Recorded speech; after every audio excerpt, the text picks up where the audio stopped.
In front of me is HUAWEI Mate 20X, and today I would like to show you how you can edit password saved in Google Passwords Manager.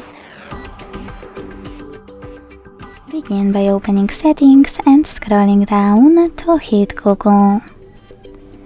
Then choose All Services. Scroll down to click on Autofill with Google.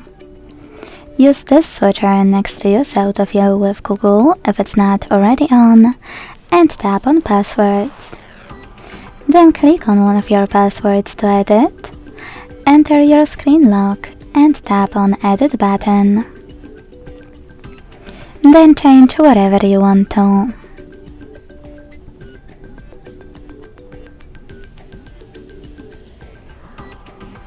When you're ready, hit Save at the top right corner.